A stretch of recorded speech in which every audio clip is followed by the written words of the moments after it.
Now, you know, I would like to give you some more information here tonight, since we've taken it upon us to record the history of booing in America is a viable. No, I was broken into booing early in my life. My old man one time. Did I ever tell you the story of a fantastic moment that I was witness to as a kid?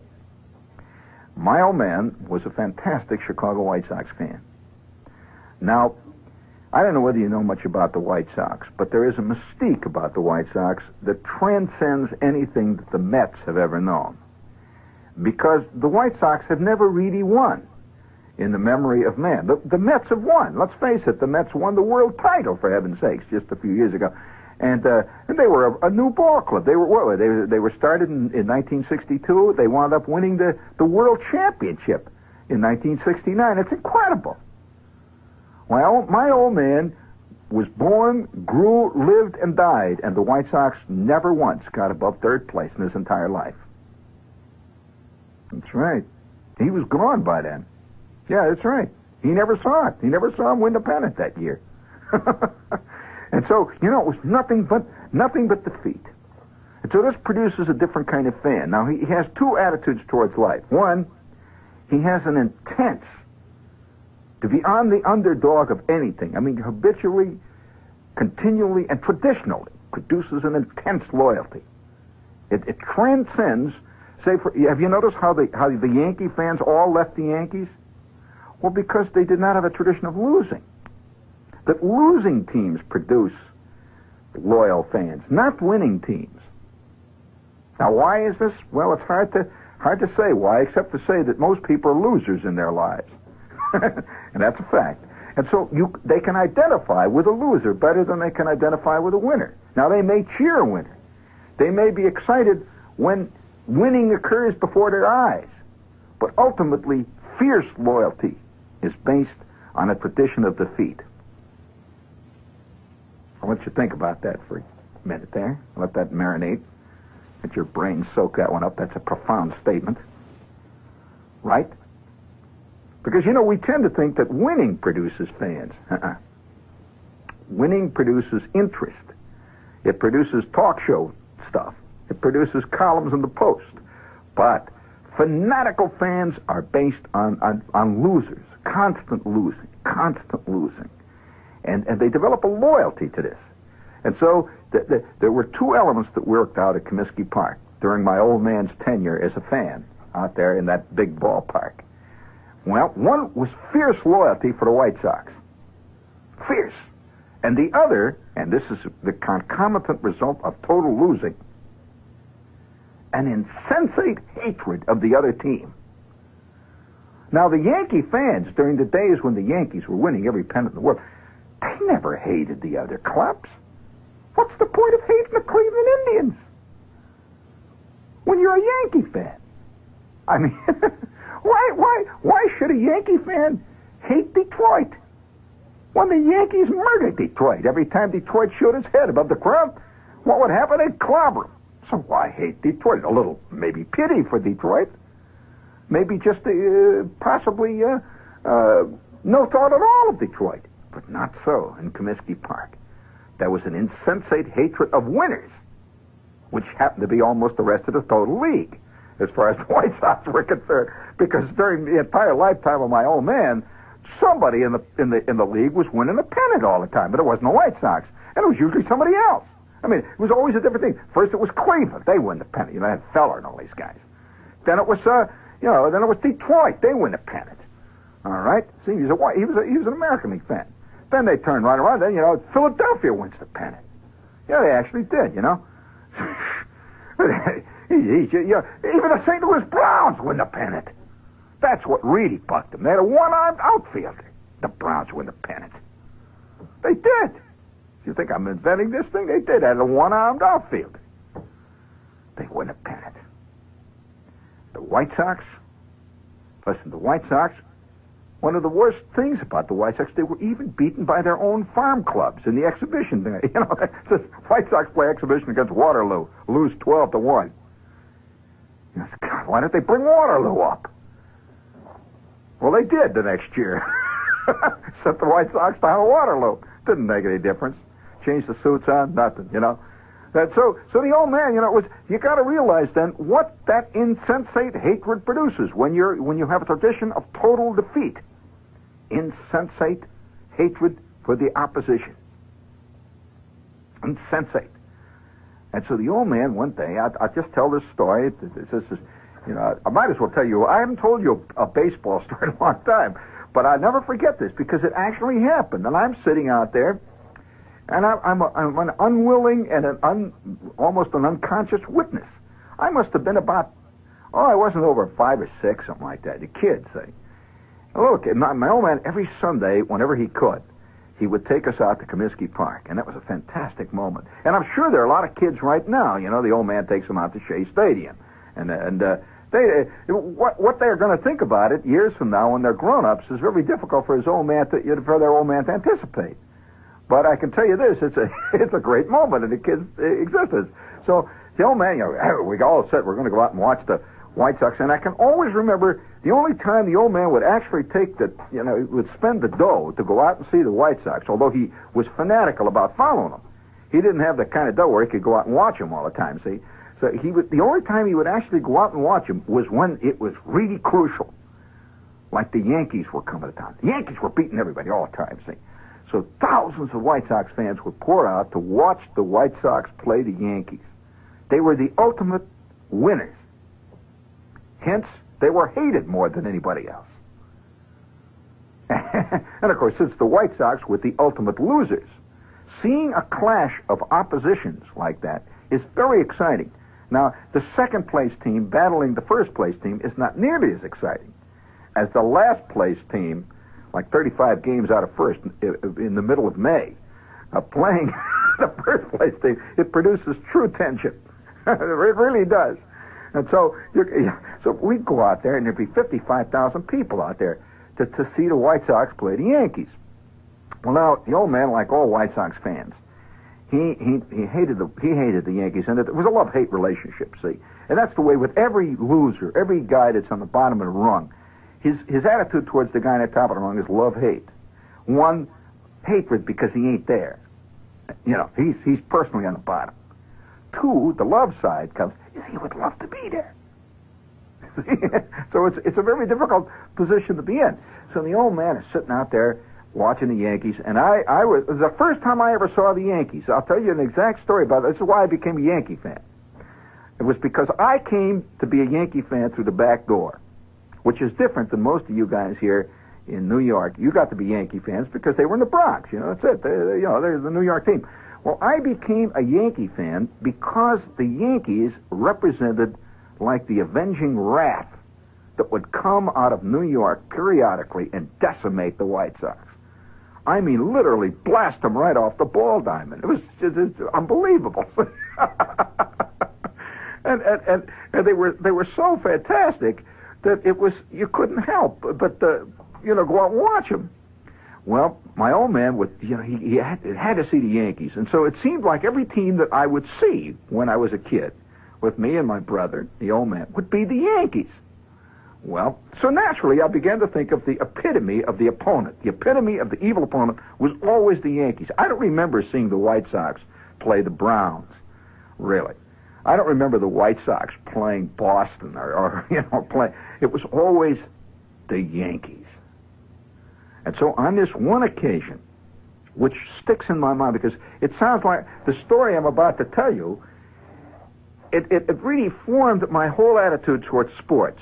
It's hard to describe what happened, but why it did it. But this is what happened. I'll just describe the event. So now it is. The Yankees have come to town. The Yankees are leading the American League. It's hot. It's July. It's the middle of the season. The Yankees are maybe 15 games in the lead now. And they're just running. Just running. The Yankees, they had this easy lope that they would just run ahead of the rest of the league. They didn't run. It was the rest of the league that was running. The Yankees just sort of cooled along up there. Unbeatable. And so they came to Chicago on this hot day, and it was a doubleheader. It was Sunday. It was in July, And we went to see the Yankees. And now, he'd been talking, the old man had been talking about this for about 2 weeks. We're going out to see the Yankees, they're coming to town, and boy, it's going to be fantastic. And, we did the whole thing. My mother made a lunch.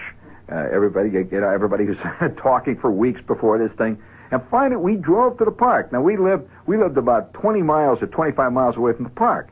So when we drove into the park, it was thousands of guys out there parking their cars, hey, park over here, those guys all around the ballpark, they're parking cars in the vacant lots and stuff. We get the Oldsmobile parked, and we joined that great parade of pilgrims going towards Comiskey Park. Now, I don't think there's anything more exciting than approaching a major league field of any type, football, baseball, this edifice. And it's even true in basketball. When you're a fan and you're approaching a garden. Oh wow, big sign says, Knicks versus Celtics tonight. That's it. You agree with me? There's an excitement in your gut. If you're not a sports fan, you will not understand it, and I don't expect you to understand it. So, for heaven's sakes, tune the show out tonight. Get away. This is beyond your understanding, lady. So get out of here. We don't need you tonight. Well, approaching that park, the old man is getting tense. He's got, and the day of the game, he buys the Chicago Daily News, which printed on a big doubleheader. They always printed a special paper that was distributed just outside the ballpark that had a scorecard in it. They don't do that locally, but they do in Chicago, and it had a scorecard, see, and it had the lineups and all. The old man's got the scorecard in his hand, and he's beginning to sweat, and you can hear it's fantastic, because as you come closer to the stands, this enormous cliff is rising up above you. And if you've ever approached Shea Stadium from the right angle, I'm telling you, it's like the Coliseum. It really is. The Yankee Stadium is even more so, that great white walls that rise up above you. And it's an exciting, just being outside and joining this crowd, moving towards it. So here I'm a kid, I'm about 6, and I'm moving towards it, and there's thousands of people. I mean, just you couldn't believe the number of people that are going in this place. Well, we had our tickets already. So the old man, he'd already gone, I got the tickets, about a week before, so we're all set. We got the tickets. Well, the only tickets that you could get, that he could get at least, for that particular doubleheader, was general admission seats. Yep, and we were in the upper deck. Get this, we were in the upper deck in right field. Well, we, going up the ramps, millions of people, and they're selling souvenirs, and you can hear, and you get brief, fleeting glimpses of the field as you go up these ramps. You go up one ramp, and you're going up about 45 ramps to get up to the upper deck in right field. So going up ramp after ramp after ramp, past the field box area, past section 27, 34, and 98, past Loge and all these different things, going up these, and every couple of seconds you would get a little fleeting glimpse of the field on it. You'd see the green grass. Once in a while you just see, they're out there, it's before the game, seeing guys are out there infield practice, you'd see this white suit run past, oh, wow. And now you hear the crowd, somebody does something, and finally we arrive in our seat. And that first view of the ballpark, for those of you who are not fans of any major sport, I must say, you have missed one of the great, how to express it, one of the great human excitements is to look down on a playing field before the game. It seems pregnant with possibilities. It seems like it's well, I don't know, there's no word to describe it, because first of all, they're generally beautiful. The sun hitting the grass, hitting the outfield grass, and those white lines, those foul lines angling off, and the bases and the home plate, the batter's boxes, and all those beautiful white geometric patterns, a fantastic green. It's just a beautiful sight. And all around it is this enormous cliff of the stadium, filled with probably 50,000 people looking down on this piece of real estate. It's an exciting scene. I mean, really. Well, I'm too, I'm not even a ball fan or anything at that time. I was about 5 or 6, maybe 7, something like that. And all I am is being taken to this fantastic event with the old man. Well, where are we sitting? We are sitting about 5 feet inside the foul line in the upper deck in right field. You got the picture? Now, Comiskey Park at that time had some of the longest outfield fences in baseball, like 400 feet from the plate. You know, there was no cheap home runs in Comiskey Park. It's been legendary, the White Sox Park. See, they gave up long ago having a slugging ball club. So they did the reverse of what most other clubs did, because they recognized that they get murdered by these hard-hitting balls. They moved the fences back. The only way, you see, which is quite the reverse of what most other teams did. The White Sox would move the fences back to thwart the Yankees. They didn't move them forward so that their club could get more home runs, because there's no home run hitters on the club. I mean, you could have moved the fences maybe 30 feet back at second base, and they'd have trouble reaching the stands because they hit nothing but ground balls. So anyway, here we are. We're sitting just inside the foul line when the great traumatic moment is about to begin. Now, out comes to take fielding practice. The White Sox took fielding practice first, and they were through when we came in and sat down in our seats. All three of us are sitting there, me and my kid brother and the old man. The White Sox are now through with fielding practice. We see them going back into the dugout. He says, "Hey, there you go." He's pointing out the players. He's saying, "There's number 7. See, number 7, number 16, number 12." And now coming out of the visiting clubs. The visiting clubs coming out of that little slit where they come out of, when they come out of the clubhouse, you see these figures appearing one after the other. They're coming out. And they're coming out from the dugout. And they're coming out just casual, slow, in gray suits, the Yankees. Now, the Yankees, in their traveling uniform. Now, most of you fans only see, the guys that are fans, they only see their club generally wearing home uniforms. I always picture the Yankees in gray suits. That's the way I picture it. You picture them in white pinstripe. I picture them in gray suits, because that's the way they always came to Comiskey Park, gray. And they just have a little thing that says Yankees, just a little thing on the front that says New York. Totally understated, see? Had this dark blue cap, just said NY on the front, that's all. And on the back, little numbers. They had small numbers. And so the old man starts to holler. It's before the game, see? And for some reason, more than any other ball player, I guess he epitomized to him the hated Yankees was Lou Gehrig. I don't know why. He hated Gehrig. And he starts to holler. And one thing, like all good boo birds, he had fantastic vocal control, tremendous diaphragm. And motivation was more important than anything else. Since he hated the Yankees more than anything else, he was hollering better than he ever hollered in his life.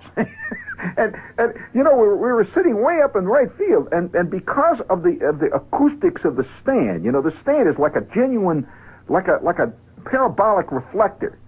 Yeah, you take a look at Shea Stadium. This is a fascinating place. The sound is reflected inward. So the old man starts to holler. He hollers, "Lou! Lou! Lou! Bum! Yeah, big bum! Yeah, bum!" He's fantastic voice. And it's just echoing down. And Gehrig, I see Gehrig down there. And Gehrig is he's just taking infield practice. See, and it looked like he was right below us because we were in right field and Gehrig played first base, see? So the old man is going, "Lou! Lou Gehrig! You bum! You bum, Gehrig! You bum! Fantastic." And this king said, I'm looking up at the old man and I said, "Oh, that's great, it's groovy." Somehow I'm proud of the old man. And he got about 5 fans all around him. He got them going. Booing is contagious. It's like the smallpox or VD or something. It's contagious. And it spreads. And so the old man, "Boo!" Well, the guy about 3 rows back, he picks it up. "Boo! Gehrig, you bum!" Well, here is a little nest of anti-Gehrig fanatics now. There's about 20 of them booing, see, and the old man is leading them. And he's got his hat, see, and he's wearing his hat. He had a baseball hat, see, that came from Fire Chief. I don't know where he got it, but it had Fire Chief on the front, Fire Chief Gasoline, see. So he's waving his, "Boo! You bum! Hey, Gehrig! Hey, Gehrig! Put it in the hat! Come on! Put it in the hat, you bum! Well, Gehrig is doing nothing. He's just down there, he's scooping up these ground balls. Well, the first inning begins, and the Yankees come to bat.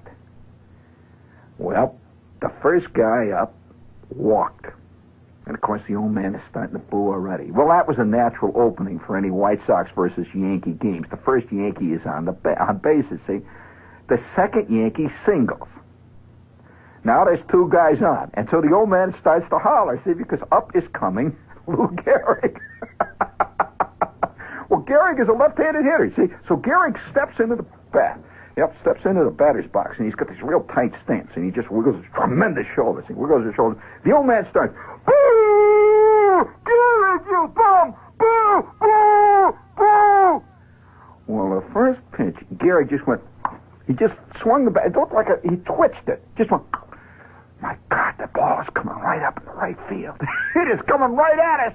And that ball sailed right over the old man's head, about 8 feet fair, and it went about maybe 30, 40 rows back of us. It just went right over our heads, see? And all the bluebirds turned. It went whistling. Well, Gehrig cleared the bases. Well, that stopped the old man for about 30 seconds. Now he's really bugged. And he's waiting. 3 innings later, Lou Gehrig again appears at the plate. This time with runners on second and third. And so the old man stands up in his seat, and he starts hollering, Lou! Lou, you bum! Oh, you lucky bum!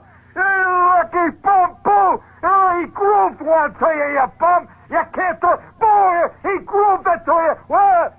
And his neck is purple, sticking out. His eyeballs are bulging. He's hollering to Gehrig that the other pitch by now, the first pitcher, he's been gone, for already 2 innings. He grooved it, see? He grooved it, you bum! The first pitch, Gehrig just reaches out with that twitch on the bat, like that. Well, this time, I saw a scene, friends, which... I saw a scene the like of which I will never, ever again see. One of the best bluebirds who had joined the old man in cheering was sitting right below us. We were sitting 1 row back of the partition, of the edge of the railing. Well, the guy in front was helping the old man. See, he sees the ball coming up. It's coming right at us. It's the first time I've ever been on the receiving end of a home run. It is coming right at us, and that ball ain't going up. It ain't going down. It's coming like a string. It is coming faster and faster. Well, the guy in front of us, he reaches down to grab the ball, see? It hits his hand. His hand slams up against the iron railing. It goes boing! You could see his fingers bending back like salamis. He must have busted 5 fingers. The old man's sitting there white as a sheet. He realizes now Gehrig is aiming right at him. He's bracketing him with 2 shots. One over the head, 30 rows back. One row in front. The next one, my God, is going to decapitate him. Well, it was the first time I ever saw my old man, shut up. He was quiet for the next 2 games. We sat through the whole doubleheader. He said nothing. He just write on his scorecard. Every time Gehrig would get up, he'd just look down, write down Gehrig. Very quiet. That day, in case you're curious, Gehrig, big headlines the next day, Gehrig in the doubleheader drove in 11 runs. And I suspect, from the way the old man acted for 2 or 3 weeks after that he felt that he was responsible for the defeat of the White Sox. He had goaded Gehrig into a superhuman effort. And Gehrig rose to the occasion. 3 home runs, 2 doubles, a triple, 4 singles, and he walked 9 times. Made 17 fantastic plays at first base, annihilated the White Sox single-handedly. It kind of took the wind out of the old man as a bluebird, but not for long. Because after all, Cleveland was coming in soon with Bob Feller, and he was even more hazy.